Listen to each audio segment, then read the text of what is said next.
They was close enough that they wasn't playing basketball, they wasn't playing baseball, they wasn't playing football, and they wasn't playing hockey or soccer for Diddy to come on stage, pat him on his ass, and then make the statement to people in the world that can't nobody call me Sean but Jay-Z. Now, I don't know what kind of statement, and I can't say, I wish I could say half, but I know I can't say it, but I don't know what kind of half a that is. And you trying to say that you're not close to somebody. You coming on stage, patting them on their ass, and then you making a broad statement to the public. You think you know Jay-Z and Diddy's friendship, but you really don't. Gene Deal just dropped some wild details about how close they really were. He's talking about moments on stage, private interactions, and a type of closeness that most people never saw. And it wasn't about business at all. According to Gene Deal, these guys weren't just industry associates or casual friends. They had a level of connection that went beyond the public eye. He even breaks down how they acted in front of people versus behind closed doors. Gene's challenging the narrative that Jay-Z and Diddy were never really friends and it was just business. According to Gene Deal, that's not the case at all. Gene frames it with context about what it means when two of the biggest names in music act the way they do. He hints at situations that are messy, complicated, and very telling.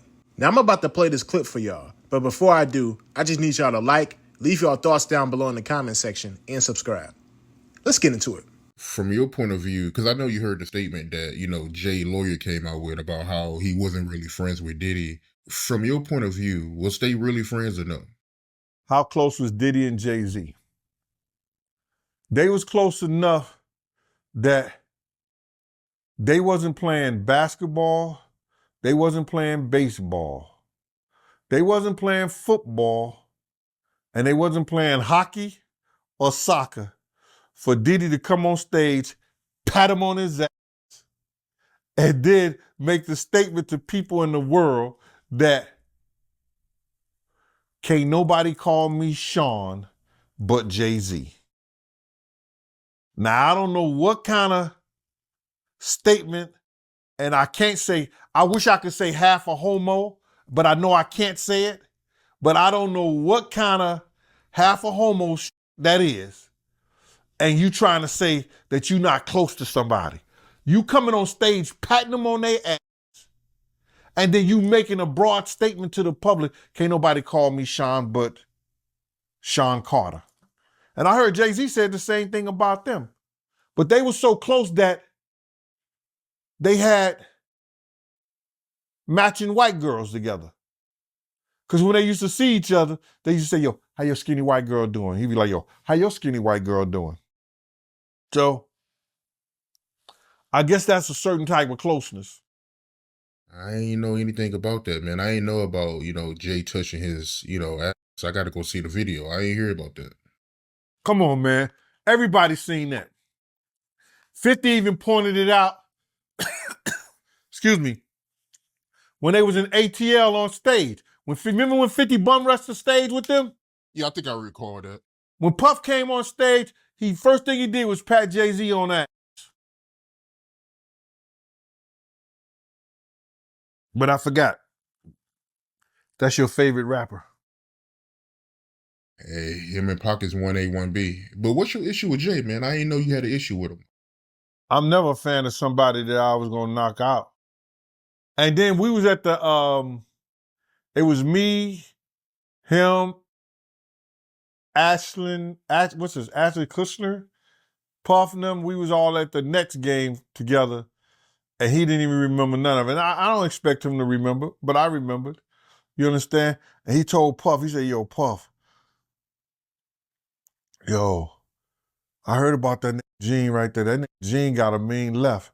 Oh, he said, that Gene a knock a out. Then he gonna come up to me and say, man, you look like, man, you a tear ass up. And I said to himself, I said, yo, no Diddy. Pause, whatever. I said, he don't even remember. I was about to knock him the F out. He didn't even remember. He said to me to Laura. But that's how these guys are, man.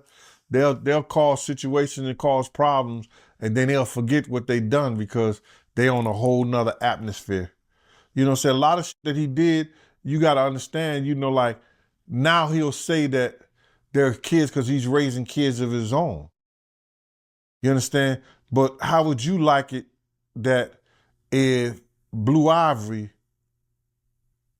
15, 16 years old, 17, 18 years old, dating a nigga in his early 30s? You're not going to go for that.